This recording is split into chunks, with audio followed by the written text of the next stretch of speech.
Shalom. Giving all praises to the Heavenly Father, Yahweh, Bahasham, Yahweh Shai, Bahasham, Rachahakwadash. Double honors to the apostles, the bishops, and the elders at Great Millstone who rule well. Peace and salutations, as always, to the elect. Prophecy watch, all right, as we are witnessing our enemy spiral into perdition, getting caught left and right. All right, nothing but deception. All right, everybody's on to, his ways. All right, pretty much anything that he does, he gets caught. All right, red-handed. All right, right before he does, even before he does it, people are pretty much online all over the internet rebelling against this devil. And the rebellion is specifically aimed towards the West. All right, Esau, Edom here in Babylon the Great. And the small hat, all right, which I liken into the pimp, the small hat, and the whore, Babylon the Great. And pretty much, as we see the least of the flock, the state of Israel, all right, or what they call the Zionist state of Israel, which is not a fulfillment of biblical prophecy of the true Israelites turning back to that land, all right, are basically at the forefront of all of the friction and tensions that's happening in the planet Earth, and everyone's tired of them. Okay, and if you needed any proof that them returning to that land was not a fulfillment of the true children of Israel returning back to that land, which we always tell you, first and foremost, it's not going to just be the Jews that return back to that land, which Jew can be short for Judah, all right, or in the Assyrian Babylonian captivity, Judah, Benjamin, and Levi were labeled as Jews. Okay, the southern kingdom. Okay, but prophetically, when the Israelites return back to that land, it will be to set up a government under who the world ignorantly calls Jesus Christ, the second Adam. Okay, it wouldn't be through a Balfour Declaration. There would not be a prime minister, and there damn sure would not be any protest, okay, and war going on in that land once the true children of Israel return there. Okay, and the scriptures tell us, all right, in the book of Luke, let's get Luke 21. All right, Luke 21 and I believe 24. All right, and this is a prophecy of us, being kicked out of the land in 70 AD. It says here, and they shall fall by the edge of the sword and shall be led away captive into all nations. And when the Jews were kicked out of Jerusalem, they fled into, different parts of Europe, in the interiors of, West, Africa, South Africa, different parts of Africa, mainly in the west coast of Africa. And from there, eventually, we would be, traded into slavery. As you can see here, led away captive into all nations. And Jerusalem, okay, the landmass of Jerusalem shall be trodden down of the Gentiles, the actual Gentiles, the heathen. Again, that word Gentile just means ethnos or ethnicity. It could be speaking of heathen nations, or it can be speaking of Israelites who are scattered amongst the heathen nations, okay, who ultimately took on their works and became like heathen. Okay, and we have various lessons going into that. I actually have a lesson going into the etymology of the word Gentile. Okay, so it says here, and Jerusalem shall be trodden down of the Gentiles until the time of the Gentiles be fulfilled, leading unto the end of this world and the return of our Lord. All right, which there will be signs in the sun and in the moon and in the stars, and up on the earth distress of the nations with perplexity, the sea and the waves roaring, men's heart failing them for fear and looking for those things which are coming upon the earth, for the powers of heaven shall be shaken, and then shall they see the Son of Man coming in a cloud. So Yahweh Shai's return is coming at a time where the true biblical Israelites wouldn't be ruling out of their land. They wouldn't have a military. They would be scattered. Okay. And prophetically, we always get Ezekiel, the 36th chapter. It tells us who specifically would have the land in their possession. All right. Ezekiel 36:5. Therefore, thus saith the Lord, surely in the fire of my jealousy have I spoken against the residue of the heathen and against all Idumea, which have appointed my land into their possession with all the joy of their heart and with despiteful minds to cast it out for a prey. Okay. And we are supposed to prophesy against them. See, and this chapter is followed by Ezekiel 37, the awakening of the dry bones. Okay. Which tells you that there will be a reunion of Judah and Israel. Northern and southern kingdom will be reunited in the valley of dry bones, the land of their captivity, awaken out of a dead state.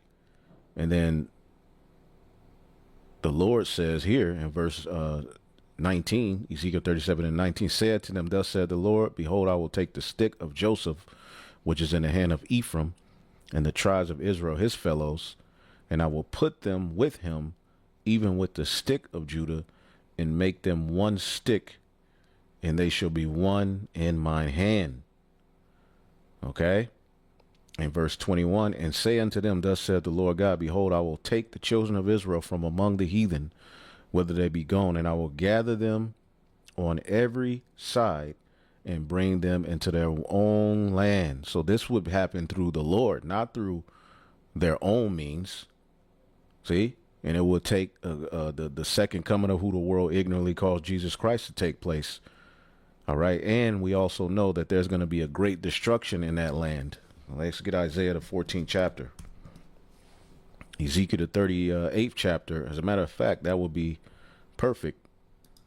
Let's go to Ezekiel 38. Okay.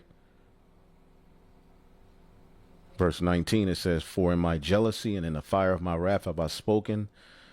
In that day there shall be a great shaking in the land of Israel. Okay.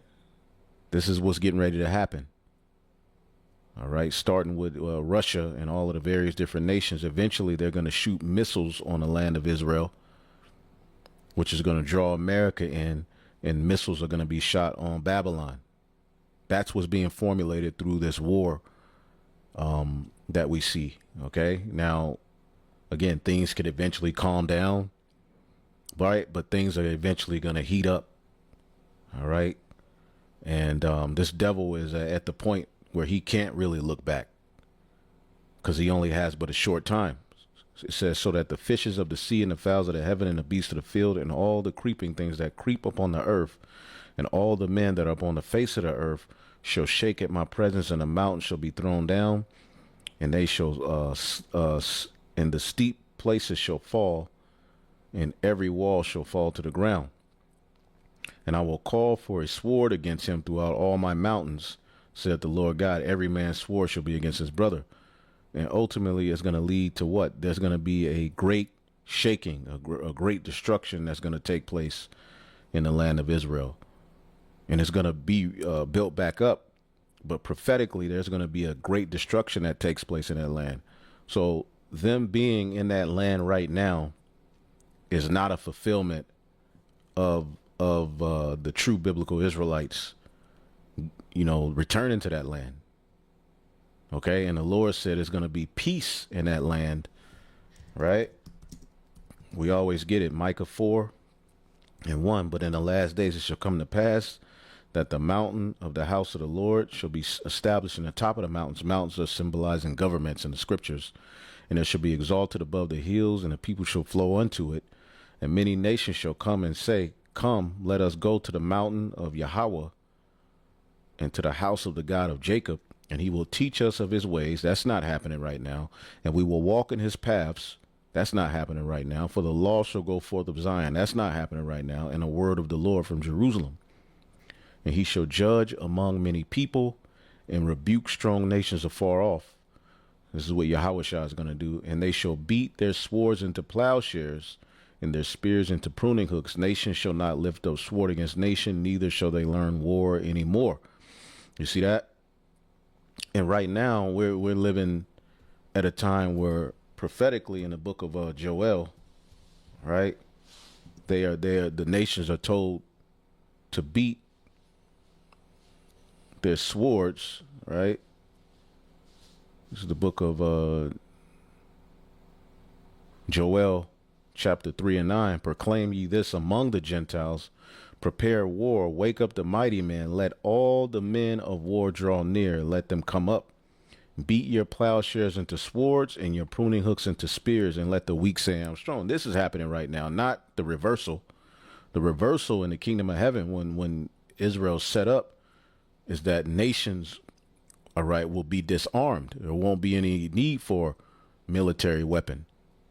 So it's various ways we can clearly see that this man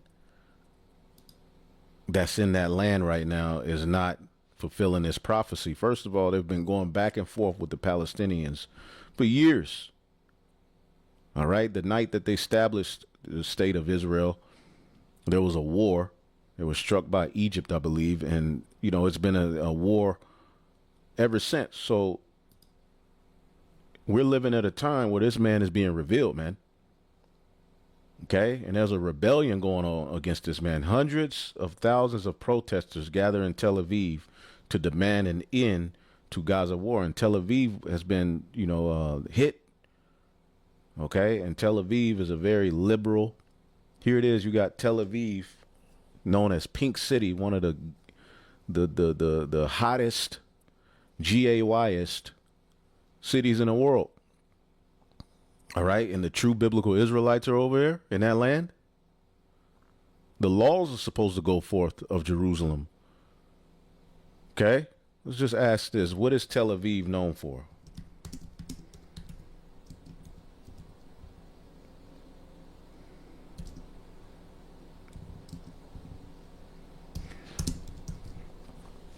What is Tel Aviv known for? Vibrant culture, commercial capital, known for a city that never sleeps, nightlife. Yeah, they're not going to say it here. What is Tel Aviv Pink City? Boy, they go protect these small hats, boy.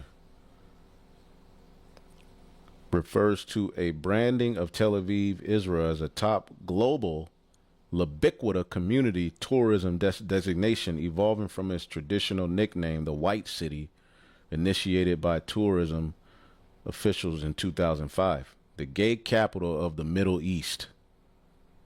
See that?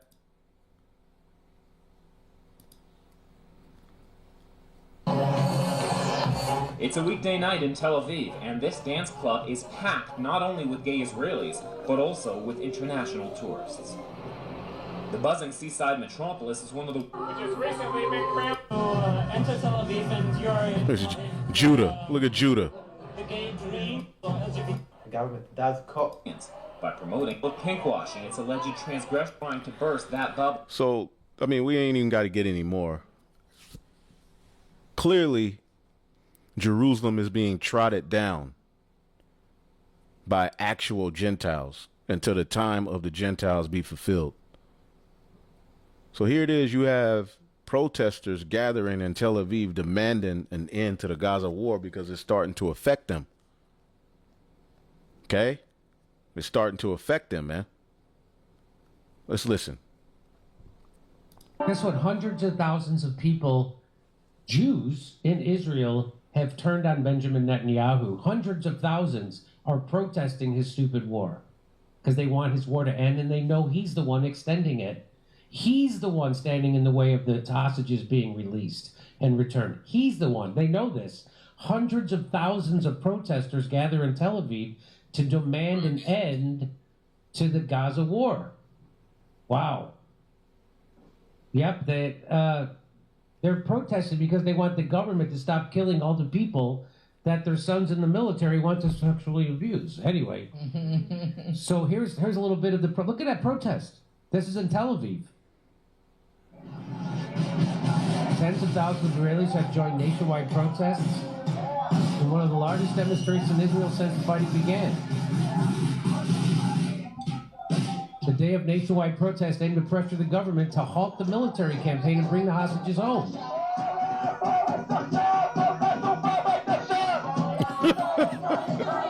Stop Bibi's war. And speaking of Bibi, right? Like, as a matter of fact, I'm gonna pull up this one first, because this was him supposedly, you know, addressing the nation a couple of days ago, and it came out. It came out to be an AI generated video. Okay, Netanyahu's address to the nation video turned out to be an AI generated video, and in the video he had 6 fingers. The claim that he was offed in the attack is gaining more strength, because here it is.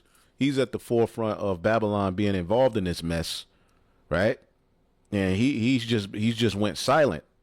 But then he pops up in this video, and that was found out to be AI. And then here's another one, which people are saying that this is AI.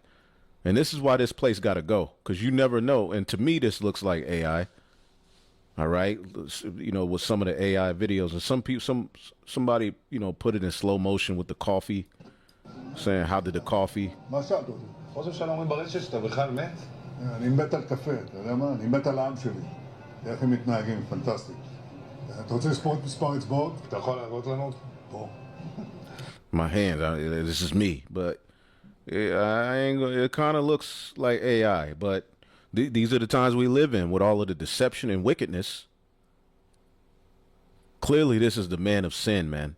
And the fact that, you know, they have this AI out there, now they can just start throwing stuff out there, you know, like this out there, and the people just have people arguing back and forth. But at the end of the day, he could be gone.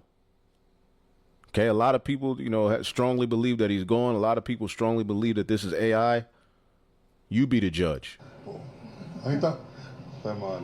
לחיים. חושב של המסר לאנשים שיוצאים ומתאווררים? לצאת להתאוורר, אבל ליד מרחב מוגן. I wish you, as I do every year, a happy holiday season beginning with the Festival of Lights. It signifies the age-old belief of the Iranian people that light...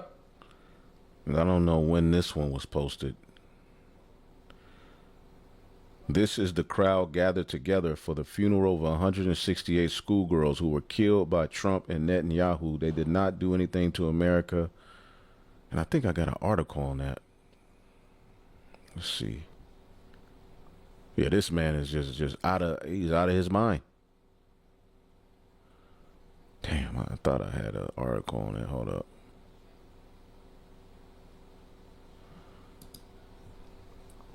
All right, military report concludes U.S. offed 175 school children in missile strike, and then try to blame it on Iran doing it to themselves.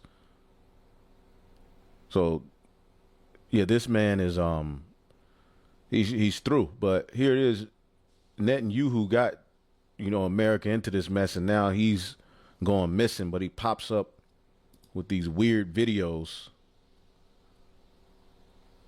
Okay. For some reason, they ain't really coming up. See if YouTube got something.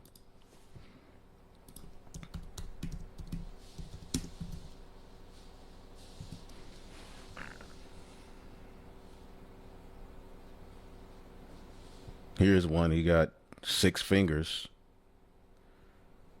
All right. Okay, I was sitting down to film a video that I had promised I would make y'all about the way that the regime is using video game imagery and rhetoric to represent the war in Iran, and I'm going to get to that next. But no sooner did I open my laptop than I noticed I had an email from someone who said, could you respond, please, to the rumors circulating for the last few days that Bibi Netanyahu has been killed. These achievements are increasing the status of Israel as a superpower more than ever. That's too long. I just wanted to, let's see.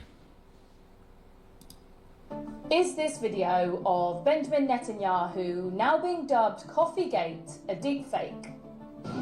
תודה. מה שאלת אותי? חושב של אומרים ברשת שאתה בכלל מת? אני מת על קפה, אתה יודע מה? אני מת על העם שלי. איך הם מתנהגים, פנטסטי. אתה רוצה לספור את מספר אצבעות? Now, this video of the Israeli Prime Minister buying coffee went viral after claims started circulating online that Netanyahu had been killed or seriously injured by an Iranian strike on Israel. Now, this speculation began around the Israeli Prime. This video of... Did the milk or the coffee on his lip just disappear, or am I tripping? Let's see. אתה יודע מה? אני מת על העם שלי. איך הם מתנהגים, פנטסטי. אתה רוצה לספור את מספר אצבעות? Now, this video of the Israeli Prime Minister buying coffee went viral after claims started circulating online. They just moved it, so I don't know. Had been killed or seriously injured by an Iranian strike on Israel. Now, this speculation began around March the 13th after Netanyahu posted a press conference where some users claimed that footage was AI generated, pointing to what they said was a sixth finger on his right hand. So the Prime Minister took to social media debunking these claims by posting this video. But soon after, social media users and also AI tools such as Grok claim that this video... So Grok is saying it's fake. You know, people ask, you know, you can ask AI, is something AI generated? All right. Even with music, is this real music? Is this fake? And AI will tell you this is AI generated. But here Grok says it's not real. This is an AI generated deep fake. All right, Netanyahu's official account posted it as satire, humor. They say I'm what? Likely to push back on the recent death rumors. It was also a deep fake. So the Independent examined this, and the evidence states otherwise. First, we geolocated this video to be taken at the Sataf, a cafe in Jerusalem. We then reviewed the cafe's social media footage for that day. They had already posted Instagram stories showing Netanyahu arriving in the early afternoon on Sunday. Approximately 2 hours later, Netanyahu posted this video to his social media account, matching the timeline shown in the cafe's Instagram stories. So despite these viral claims, there's absolutely no concrete evidence that Netanyahu is dead or injured. But this also highlights a broader issue. As social media increasingly becomes shaped by... There's all kind of people saying all kind of things. Some people say the place ain't even open. But who knows? And then he posted another video here.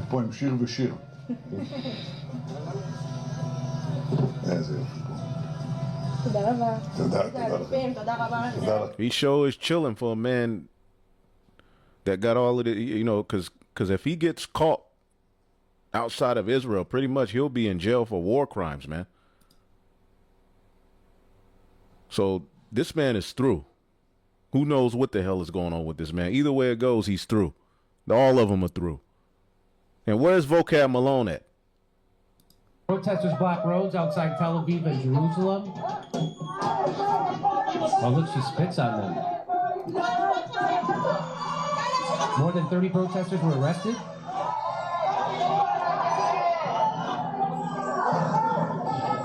Look at all those. The day of protest culminated with a rally in Tel Aviv. They only arrested 30 people out of all those hundreds of thousands. The decision is widely unpopular. The decision to invade Gaza City. So the decision that Bibi Netanyahu made to invade Gaza City, very unpopular among Israelis and many of the hostages' families.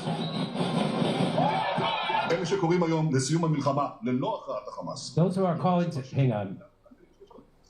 Those who are calling today for an end to the war without Hamas's defeat are not only hardening Hamas's position and delaying the release of our hostages, they are also ensuring that the horrors of October 7th will repeat themselves over and over again.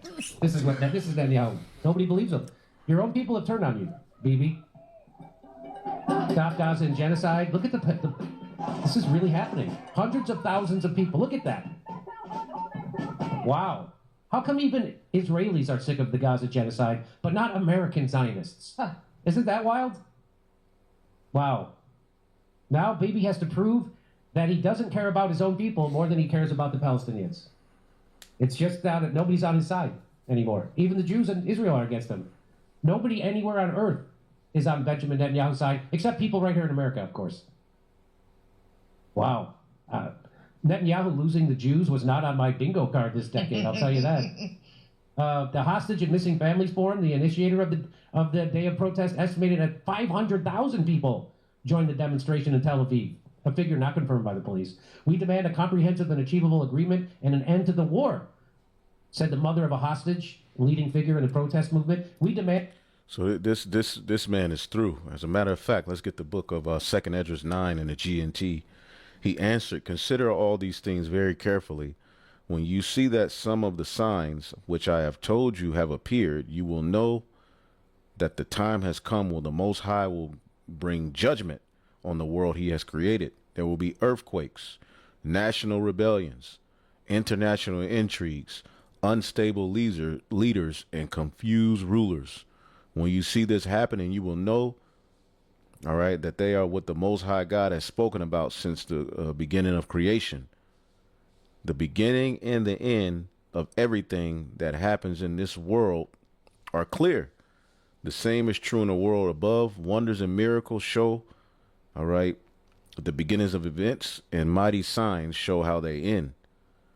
Okay, so we are in the times, all right, where you have nation against nation, ruler against ruler. Didn't Yahushua say that? Let's get that in Matthew. Okay, Matthew the 24th chapter, all right, in the 6th verse, it says, "And ye shall hear of wars and rumors of wars. See that ye be not troubled. For all these things must come to pass, but the end is not yet. For nation shall rise against nation, and kingdom against kingdom, and there shall be famines, pestilences." All right, the Ovid 1:9, and more is coming. Okay, all kind of diseases and earthquakes in diverse places. Okay, and if you just look up earthquakes, all right, you could clearly see that we are in these times. All these are the beginning of sorrows. We ain't in the times where, you know, oh man, that's been happening and things are just going to get better. Nah, things are only going to culminate because this man is through. Point blank period, man. It's over for this guy. Okay, he's done too much wickedness. Okay, and Babylon the Great, as a matter of fact, let's play this one too.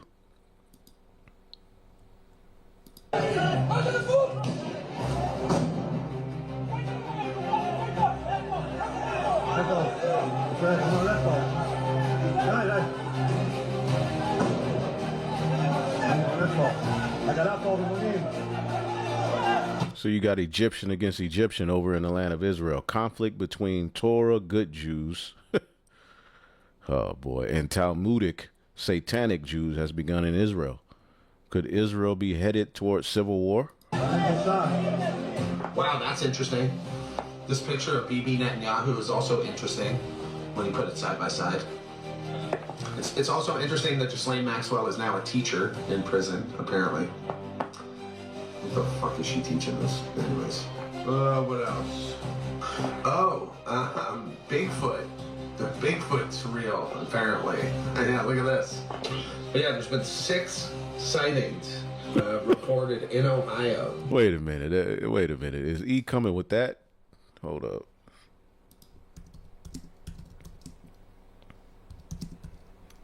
Wait a minute. Is it? Oh, wow. This nigga that brought Bigfoot, which I'm pretty sure it may be something, you know, some form of beast, but come on, man. Bigfoot is in Ohio. I didn't even know about that. Report of sightings are going viral.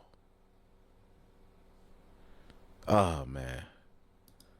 This is how the end of Esau's world looks, man. Oh, man. Wow. Okay.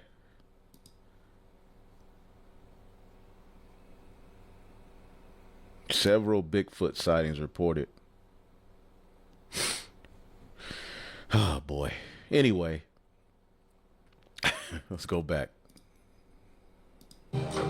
Shevet, Ohio. It's probably just Ohio residents after the East Palestine chemicals have mutated there. There are also reports in Chinese media that Tel Aviv's main airport, the Ben Gurion airport, has been struck and, like, pretty much destroyed. Although, how can we tell? I mean, I don't know how to tell. Israel has a blackout on media there now. And all of our media companies here in North America are owned by... Anyways, that's it for me, folks. Then we're going to end it right there. Have a good one. Good morning. So Esau Edom he's fed up. Okay. This is in Daytona Beach. About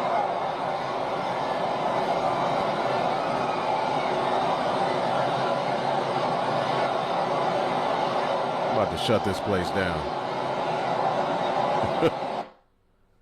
Multiple gunshots.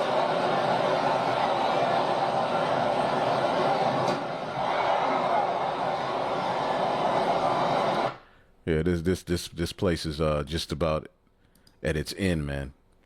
Okay? Call halal Yahweh Bashim Shai. Now, to get into a few other things, all right, this man is Esau Edom's allies, okay, are as a matter of fact, let's pull this video up. We are ready to ensure safe passage through the Strait of Hormuz diplomatically. However, there will be no military participation. Germany was one of several US allies that said on Monday it had no immediate plans to send ships to unblock the Strait of Hormuz. That's after President Donald Trump asked for military support to keep the vital waterway open. Some are very enthusiastic about it and some aren't. Trump's request follows Iran's response to US-Israeli attacks. The country used drones, missiles and mines to effectively close a channel which normally sees a fifth of global oil and liquefied natural gas pass through. Germany, Spain and Italy were among allies that ruled out participating in any mission in the Gulf, at least for now. They cited a desire to avoid escalating conflict or taking action that could imply they were joining it. Berlin's Defence Minister Boris Pistorius said, quote, "This is not our war." What does the world expect? What does Donald Trump expect from, let's say, a handful or two handfuls of European frigates in the Strait of Hormuz that the powerful American Navy cannot accomplish there alone? Other countries like Britain and Denmark said they would consider ways they might help, but also emphasised a need to de-escalate and avoid getting dragged into the war. Meanwhile, Iran's Foreign Minister Abbas Araghchi said on Monday that the Strait of Hormuz is not closed to everyone, quote, "only to our enemies." He added that the US-Israeli war on Iran must come to an end in a way that it will not be repeated again. NATO countries, several of whom have been at the sharp end of criticism from Trump in recent months, are wary of angering the White House. Some signalled willingness to help find a solution, even if plans remain vague for now. So they're trying to find a solution. They don't want to be brought into an escalation. All right. And Trump, warns NATO a very bad future. All right. If allies don't help secure the Strait of Hormuz. All right. See if we can find, let's see if this brings it up. Because usually when you click on these. Check it out. Now that I've reevaluated my workplace benefits and retirement savings with Voya, I'm feeling great. How's your retirement plan going? I'm good. Yeah, I'm ignoring it and hoping for the best. Ignoring it? And hoping for the best. Well, Voya is helping me make the right benefit and investment choices for my future. Check this out, though. Let's do it like this, because come on, I be hating these damn commercials, man. Hold up.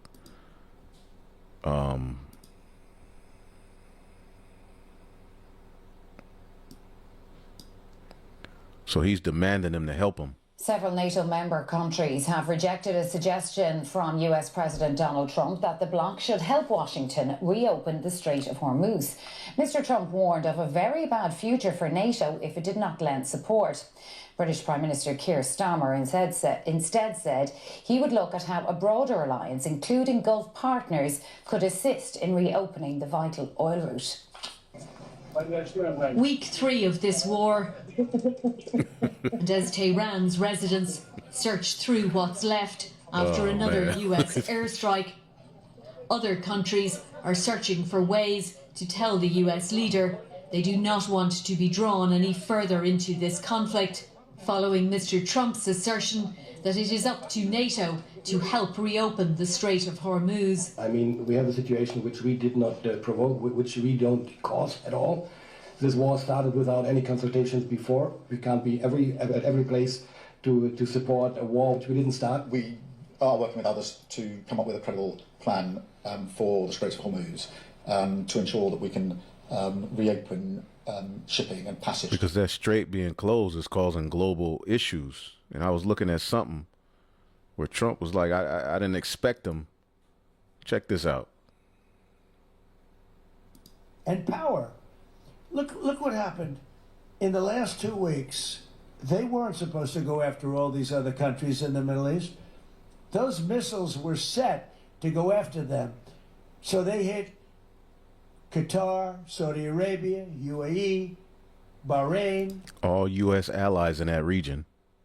Kuwait. Nobody expected that. We were shocked and power. Oh man, Trump's right that blindsided everyone. Shows you how fast alliances crumble when America's not leading with iron fist. All right. Why didn't Trump expect the strikes to reach Qatar, Saudi Arabia? You didn't expect that. You also didn't expect them to close the Strait of Hormuz. Doesn't sound like there was much planning at all. So the Lord got this man on a crash out mission, man. See? And his own allies, all right, as prophecy says, are turning against him. Okay? Trying to, again, the scriptures talks about how his look will be more stout than his fellows. And his fellows are looking like, look, man, we ain't trying to get involved in all of that. Even Turkey, all right? Erdogan, who we know prophetically is going to eventually side with Russia, says Turkey will not be dragged into Middle East war after Iranian missile incidents. Okay, and some sources are saying that it was the U.S. that shot missiles over on Turkey, which they got intercepted, and they tried to say it was Iran. See? Spain removes ambassador from Israel. Madrid has permanently terminated the diplomatic position as the rift with West Jerusalem deepens over attack against Iran. Spain has permanently withdrawn its ambassador from Israel, formally downgrading the level of diplomatic relations with the country. Okay, the long-strained relations between Madrid and West Jerusalem have deteriorated amid ongoing U.S.-Israeli war against Iran. Spain is the only Western nation that has strongly condemned the attacks. Prime Minister Pedro Sanchez has said his nation will not be complicit in something that is bad for the world simply out of the fear of reprisals from someone. The decision to terminate the position of ambassador to Israel was announced on Tuesday, and yada, yada, yada. So we can clearly see these alliances are weakening. Okay? Obadiah verse 7, the men of thy confederacy have brought thee even to the border. The men that were at peace with thee have deceived thee and have prevailed against thee. They that eat thy bread have laid a wound under thee. There is no understanding in him. Shall I not in that day, saith the Lord, even destroy the wise man out of Edom and the understanding out of the mount of Esau? So the Lord has this man in a reprobate spirit to where he's just not going to stop. Okay. And the Lord, this is how you know the Lord is in control. Okay. So this man's allies refuse his request. And I asked here, let's see if this is it. Specific ally partners in friction, all right, with America over this war. European NATO allies over Hormuz support, base access, and joint efforts. Spain, Italy, France, Germany, all right, Australia, Japan, the GCC states, Saudi Arabia, UAE, Kuwait. Okay. They're all like, man, this is too much. All right. It's fucking up business. So again, prophetically, we know all of these nations are going to eventually, all right, ally together and come against the West. Here's another one. So we're betraying our South Korean allies. We're betraying our Japanese allies. We're betraying our Taiwanese allies because we've convinced Taiwan that we have a ballistic missile shield and protect it for everything. And we're betraying our Gulf Arab allies, all for Israel.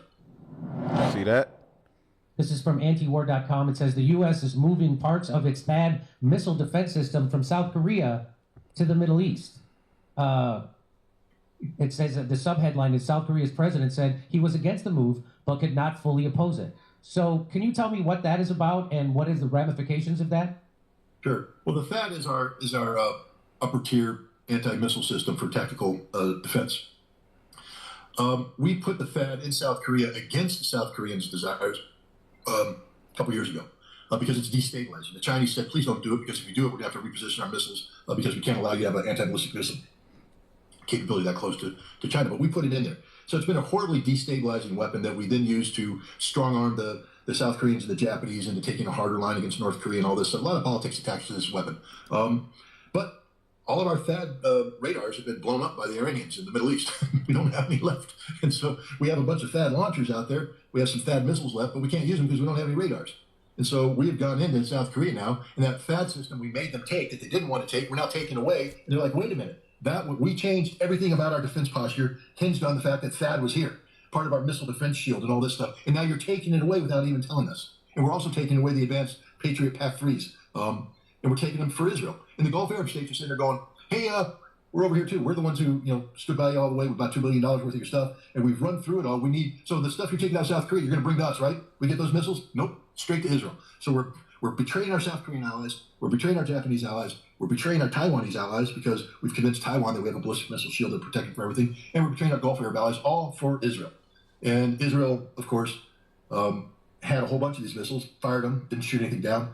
We're giving them missiles now that don't work against the missiles the Iranians have. This just shows how dysfunctional we are. It comes down to, again, why I have spent a lifetime saying that there's no such thing as missile defense. It's a joke. It's a giant grift. It's a scam. We spend billions of dollars on these things only to find out that they just don't work in the face of a modern ballistic missile threat. The Iranians have shown that THAAD doesn't work, PAC-3 doesn't work, Aegis doesn't work. The Russians will show that anything we build doesn't work. Same thing with the Chinese and the North Koreans. But this is an act of betrayal. This system, again, the South Koreans built a defense concept around the system, and now we've taken it away from the South Koreans without even asking their permission. We're just doing it. And so what is the danger to South Korea? Is there really a threat from North Korea? Oh, is that why they had those missile defenses in the first place? Or what do you think is the downside? Well, the United States and the South Koreans used to run an exercise every year. We still do it. But the way the exercise kicked off, or maybe even ended, was that we'd get all of our aircraft and the South Korean aircraft, and we'd fly straight to the North Korean border. Pyongyang just right over the border. That's where the leadership is. And we come screaming in. And at the last second, we break off. Now, from the North Korean perspective, if we go across the border, we're going to be over Pyongyang dropping bombs in a matter of minutes, 5 minutes. And so we're juking them, we're scaring them, putting them on notice. We can decapitate you at a moment's notice. So the North Koreans went, well, why don't we build nuclear-armed ballistic missiles and tell the South Koreans that... And you could watch the rest of this. I just, tapping into a few things real quick. We'll go more in depth in the news and prophecy later this week. But U.S. is abandoning all our Asian and Middle Eastern allies, even his European allies, his NATO allies, all right, are starting to look at this man with the side eye. And this is all prophetic, man. Okay? And we know prophetically what this is going to lead to. Revelation 17 and 12. All right, or Revelation 17 and 16 in the 10 horns. All right, the EU nations, the European nations, which thou sawest upon the beast, these shall hate the whore. All right, as things are getting ready to get bad, and make her desolate, and shall burn her flesh with fire. For the Most High have put it in their hearts to fulfill his will, and to agree to give their kingdom unto the beast, until the words of the Lord are fulfilled. So these different alliances have been made, all right, up until this point where the Lord is getting ready to break this man down. As a matter of fact, there was let's see here. Let's finish this one. Through the strait. Let me be clear, that won't be, and it's never been envisaged, a NATO mission. But this afternoon, the US president was not returning. Numerous countries have told me they're on the way. Some are very enthusiastic about it, and some aren't. Some are countries that we've helped for many, many years. We've protected them from horrible outside sources, and they weren't that enthusiastic. And when we want to know, do you have any minesweepers? Well, would rather not get involved, sir. Those tasked with tackling high oil prices say ending the war soon is the most effective route out of this crisis. I very much hope the situation will be resolved quickly to enable markets to start recovering. But of course, we also have to be prepared in case it continues for a while longer. And even if the strait were to reopen tomorrow, the IEA estimates it will still take time for the global energy trade to recover. How long this war will take, the question for which there is still no answer. Fiona Mitchell, RTE News. Well, EU foreign ministers meeting in Brussels have rejected the idea of redeploying a European maritime mission to the Strait of Hormuz. However, ministers have recommended intensifying diplomatic contacts in the region in order to bring an end to the war. Donald Trump's call for other nations to come to his rescue and help reopen the Strait of Hormuz appears to have largely fallen on deaf ears. Australia, Greece and Japan have all dismissed calls to join a military response in reopening the waterway. Despite Mr. Trump's threat that the future of NATO would look very bad if its members did not help, Berlin bluntly responded that the Iran war had nothing to do with NATO. At a meeting in Brussels, the German foreign minister said the war would only end through negotiations involving regional players, including Iran. We will come to that stage as soon as the United States of America and Israel have defined that they have achieved the military goals. But we are not there currently. Well, what is the goal? There is no goal.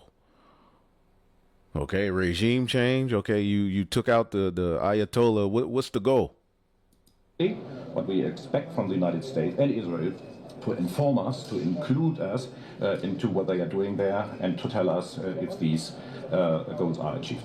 The EU does have a mission to protect ships in the Red Sea from attacks by Houthi rebels. Ministers today made it clear that while that mission should be strengthened, there was no intention to redeploy the mission to the Strait of Hormuz. This is not Europe's war, but Europe's interests are directly at stake.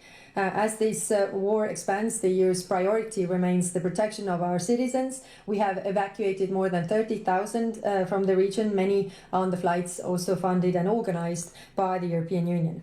The European Commission insists Europe is better placed to absorb an energy shock compared to Russia's invasion of Ukraine. But Donald Trump's threat to NATO and his explicit linkage between the Iran war and America's support for Ukraine has opened up a whole new dimension. Tony Connolly, RTE News, Brussels.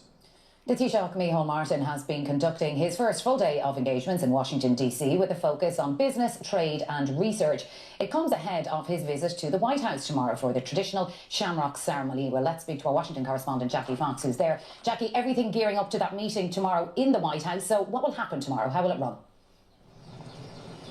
Yes, Sharon, we're coming. So there was another video I wanted to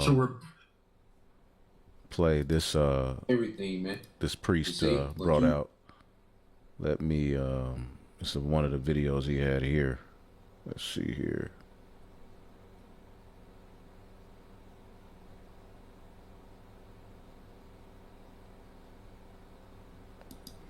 The priest Ayashamath. Pride have deceived thee. See? Esau's pride is going to lead. It's not going to end well. And these are just the beginning stages, all right, of this alliance that he's had that's got him this far breaking up. Okay, and all his allies are going to go to war with him. All right, but it's going to take some time. But this is where it's heading towards. All right, but I believe this is the video. Let's see what this is. I had starting to catch hell, man. Okay, and I woke up that boy. All right, that wild boy. Okay. I ran and now they starting to catch hell. This is a special report. The situation in occupied Palestine has reached a fever pitch, and what we are witnessing on the streets of Tel Aviv is nothing short of a complete societal collapse masked as a protest. All hell breaks loose is not just a turn of phrase this today. It is the literal reality as anti-war Israeli protesters, in numbers we haven't seen in decades, are clashing with police and gradually taking over major thoroughfares in Tel Aviv. The protesters have taken to the streets of Tel Aviv.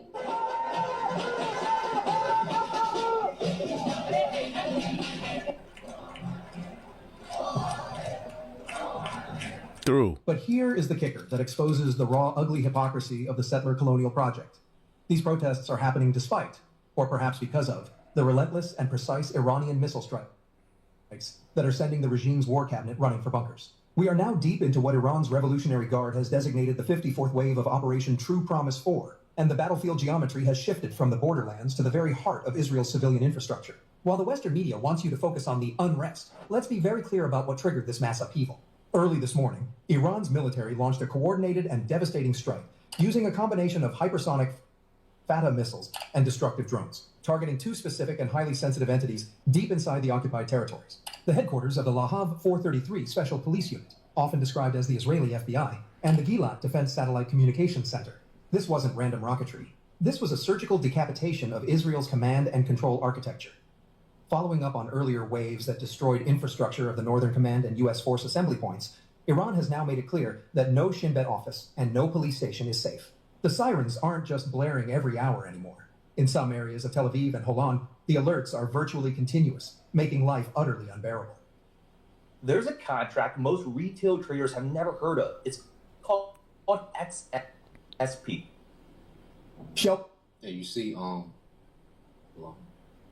Shelters that were supposed to be safe are either non-existent. Tel Aviv and Holon, the alerts are So yeah, you see, Iran is playing psyops with them, man. Because if you're a citizen and all you're hearing is these alarms, okay, of bombs going off, okay, of incoming missiles, incoming waves of strikes, you're hearing this all day. It went from just hearing it every night, and then think of the psychology. Every night you know that there's an incoming wave of ballistic missiles, and you're a citizen. You know, think about that every night. You know, when sirens going off, and there's another wave coming, and you got to think about that all day. There's another wave coming. Okay, so Iran is doing psychology, which these devils, all right, that was one of their main tools. Okay, within this kingdom is what? Their psychology, man. Okay. You know, they play psychology, they play psych, they do a lot of psyops, man. Now psyops is being ran on civilians of Tel Aviv. Okay? Because now it went from just having them every night to now it's all day. Even if it's just a small strike package, the fact that something coming in most of the day. Okay? Because it's day 16 of the war, and Iran is on its 55th wave. Okay? So it's a psychological game to these people as well, man. It's becoming a hell. It's becoming a living hell. Okay? Cursed. This is their life now. You see? You don't just get to kill who you want to do. See, now accountability is being had. Okay? All this doing what you want, killing who you want, bombing, and just, you know, you bomb the shit out of everybody else, make their life miserable. But then you come home and kick it. Nah, man. Okay? Them days. Let's get the book of Isaiah 14. And 6, you struck people with endless blows of rage and held the nations in your angry grip with unrelenting tyranny. See, and then when you fall, the earth is going to be at rest. None of this is going to happen in our kingdom. Yes, it's going to be judgment brought forth and the heathen will be subdued. But, you know, when it's all said and done, come on, man. When the righteous are in authority, the people rejoice. But when the wicked bear rule, the people mourn. And yeah, you heathen are going to be judged, especially you Edomites. But the world ain't going to be in this state. This man has taken peace from the earth. It's over with, man. And it only gets worse. Okay? Because when Yahweh Shah comes, hey, this is just the appetizer, man. All right? And it's going to build up to that entree, Yahweh Shah. That's it. Okay? Actually continuous, making life utterly unbearable. Shelters that were supposed to be safe are either non-existent or locked. And the quality of life has deteriorated to a point where settlers are realizing that their government's adventurism, the cheering for the assassination of a foreign religious leader in Tehran, has brought the war to their breakfast tables. If you are just joining us and believe in honest, uncensored journalism that tells you the truth about this resistance, please hit that like button of these protesters. As the Iranian strikes intensified, specifically targeting the airport's runways and air defenses to prevent military resupply, a mad rush of settlers flooded the terminals. They were desperate to flee to their second countries in Europe and America, clutching passports and crying about the trauma of the missiles. But here is where the universe delivered a dose of poetic justice. The airport was shut down. It remains closed for landings and takeoffs. Major carriers like Air France, Delta, and Ryanair have suspended flights indefinitely, and the airspace is a no-go zone. These settlers, who just weeks ago were cheering Netanyahu's promise to destroy Iran and celebrating the assassination of Ayatollah Ali Khamenei as if it were a soccer match, are now trapped. They are trapped in a country their government turned into a battlefield. So now that they can't run, they are forced to protest. But let's not mince words here. These are not peace activists in the moral sense of the word. These are fair-weather patriots. They stood up at the wrong time. Where were these crowds when the regime was decimating Gaza? Where were the tears when Iranian neighborhoods were being flattened by Israeli bunker busters? They were silent. They were cheering. They were enjoying the barbecues while watching the fireworks over Tehran on their screens. But now that the resistance has brought the fireworks to their backyards, Now that Iranian hypersonic missiles are evading the Iron Dome and punching holes in their sense of security, they are suddenly desperate for a ceasefire. Watch some of the scenes from Tel Aviv. Hello, I'm the Chief Executive Officer of Phoenix Energy. True Promise 4 is designed to permanently deter the occupation from ever again attacking Iranian sovereignty or assassinating its leaders. This isn't about retaliation anymore. It's about changing the strategic calculus. You could watch the rest of this brother's video. Look like there's some issues going on, but this was one more. Let's see. I think I got everything. Oh man, yeah, this NYC mayor.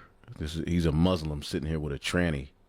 America's done, man. Y'all know too well the queer community as well as intersecting communities and adjacent communities big ass hands. Under extreme attack in this country from all angles, it seems, from the highest levels of government to society in general, and to even look at them hands. People that we consider friendly fire, unfortunately. And so, God damn, boy, that nigga can grip a basketball. Oh, look at them hands. This nigga could have been a Hall of Fame wide receiver. This just in, NYC Mayor Mamdani names NY's first trans woman to lead the new alphabet office. But this is supposed to be a Muslim. All of these heathen gotta go. I forgot I had that up there. Armed Muslim man wearing military gear arrested after walking into Texas elementary school. They about to shut this place down, man. But this was one more video that I thought was funny. I got a bunch of more information, but I just wanted to get a lesson out today. We'll go in, Lord willing, as things unfold. Where is that video? Boom. Hi, Majesties, Kings and Queens. Welcome back to the channel. So we are back. Now listen to the title of this video. This is a Jake in the land of Ham, but as you see, it's not Jews, it's Edomites posing as Jews.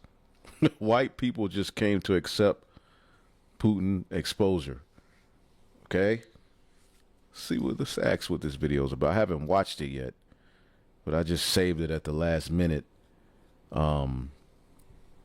Identity hacking. Let's see what she says. And this time around, it's from them. When I say them, I hope you understand. I just feel like, let me just shift this energy right now from us saying and then hear them saying what we have been saying for the past few years, okay? And if you have been here with me, this is something that I've been saying this as long as this channel has been existing. And the singular truth is what is still circulating. And I want to bring it to you right now, this time around, with a shift, and it is from their own end of this particular truth that Abigail have been preaching to you here for the past few years now. Okay? Trust you and yours are well, my majesties, and you're loving yourself and others like always. Many thanks to all of you for the support you give to me. Let's go here. All right, let's listen to this, and then we will continue. So it's not the Jews, it's the Edomites posing as Jews. Edomites are the Canaanites, and if you know the Bible... Edomites are not Canaanites. See, this is why everybody just needs to shut up, man. Edomites are not the Canaanites, man. Two separate nations. Come on, man. Canaanites are of Ham. Esau, Edom, all right, is of Abraham, Isaac, and Esau, not Jacob. And the Lord said that he would make them two nations, man. Goodness gracious, boy. All right, let's listen to this, and then we will continue. So it's not the Jews, it's the Edomites posing as Jews. Edomites are the Canaanites, and if you know the Bible... I've been saying this, it's really not the Jews, it's the Satanists that have hijacked every religion. You know the story of Jacob and Esau. Esau was cursed. He went and married two Canaanite women, and their tribes became the Edomites. No. Well, yeah, the offspring of that union became Edomites. Edomites are not Canaanites, man. Edomites were eventually absorbed into Israel and were converted into Jews. They kept their dastardly... And how did they get absorbed into Israel? Well, what happened was the Khazarian Mafia, which was located north of Israel in that region, all of the neighboring countries got so sick of their disgusting, evil practices that the rulers of the surrounding countries forced them to pick a religion. It forced the leader of the Khazarians to pick a religion to follow, so that way there could be an attempt at peace in that region, and that neighboring countries' traders wouldn't have to deal with passing through Khazaria, where a lot of them actually went missing. So their solution was to force them into a monotheistic religion, and the Khazarians chose Judaism, the Khazarians being Satanists. Ways, and they are the synagogue of Satan that Jesus was rebuking because they were living amongst the Israelites at the time. And from No. That was talking about Israelites, the Jews who were, leaders at that time over the synagogues. But for the sake of, the truth, it can be twofold. But let us break down the scriptures. Now, that history about the Khazars is right. You got this group of people who just disappeared. No, they're still here. When you look into history, the Khazars, they're there, then they just disappear. No, the small hats, all right, are Khazars. Okay, that's them. what I read, King Herod was actually part Edomite. But long story short, they killed No, King Herod was an Edomite. There's no such thing as part. He was an Edomite. His father was Antipater the Idumean.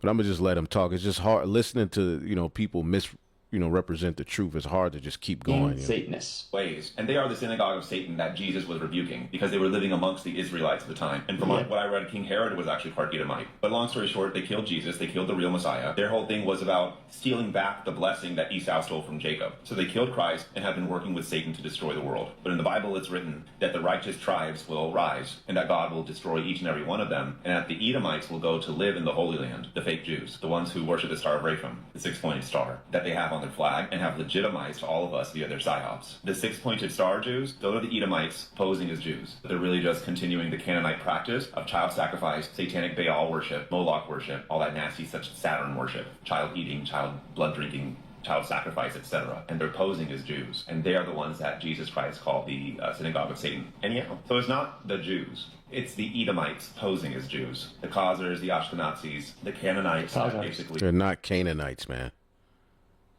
The hell is that coming from? How can you be a Edomite and a Canaanite?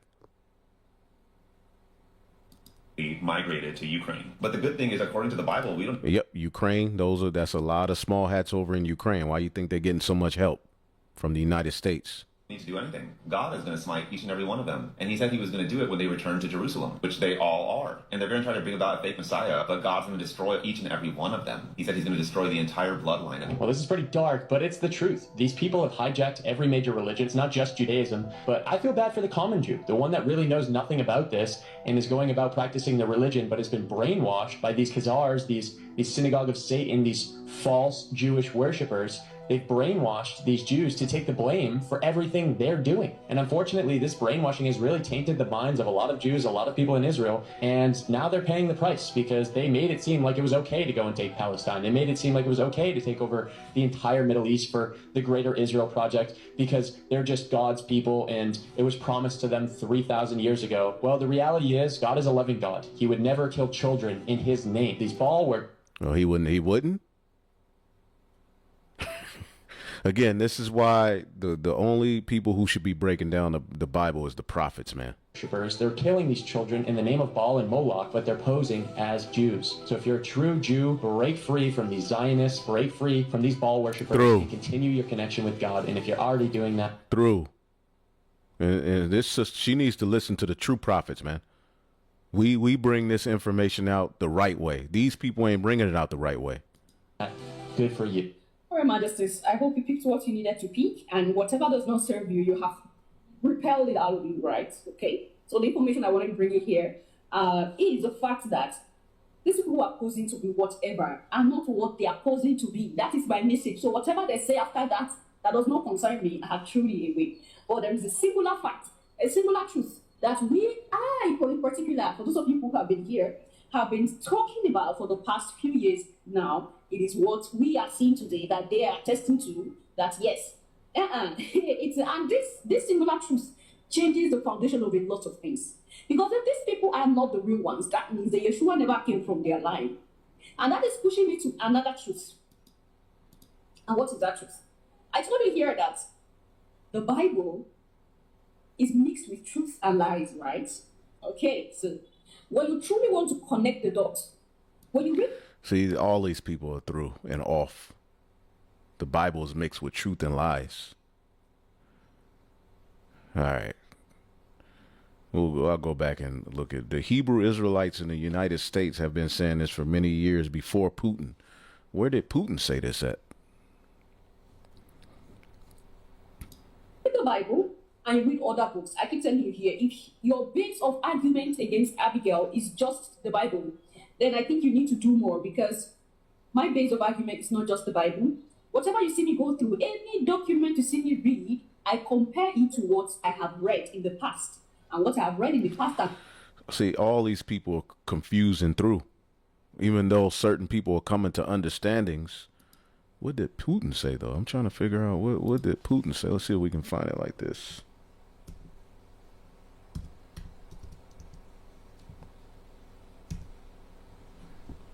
What did Putin say about Edomites? I don't know nothing about that. I ain't, what did he say? The white community is now accepting what Putin did expose. Let's see if Gronk will bring out the information, because I don't feel like listening to her.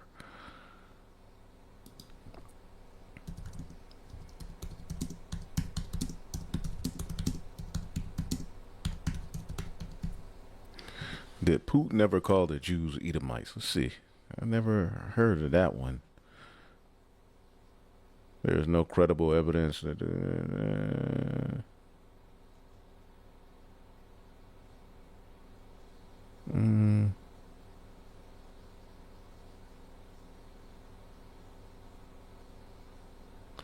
In 2024, during a press conference, he referred to certain critics of the Russian Orthodox Church as ethnic Jews who are godless, without roots, and rarely seen in synagogues. I remember that.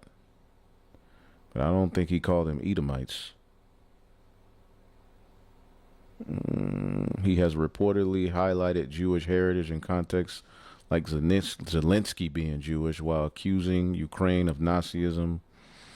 And other instances included offhand comments or jokes about Jews and money. These have drawn criticism for anti-Semitic undertones or stereotypes, but none involve specific term Edomites. I don't know. We'll see. But as you can see, she's just confused, I mean, although this is good, you can do nothing against the truth but for the truth. She's off. As is the majority of the people who are trying to talk about the Bible and talk about prophecy. Leave that to the prophets, man. All right. But this man is at the end of his reign. I just wanted to, get these few things out. Hopefully I'll edify it on to the next.